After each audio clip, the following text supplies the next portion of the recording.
Badakizute, urtean egunik garrantzitsuena donostiar batentzat beti urtarrilaren 20 izaten da inodako zalantzarik gabe.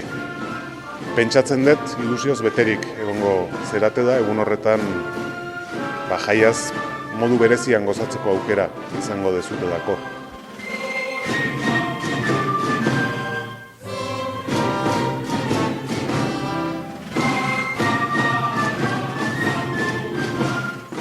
Urtarrilaren 20an izango ditugu hemen, Alderdi Ederren, 5.000 haur inguru sarrigiren martxak jotzen. Beraz, ikusten da nola urtetik urtera, haur danborradak ere mantentzen duera bere pulso hori.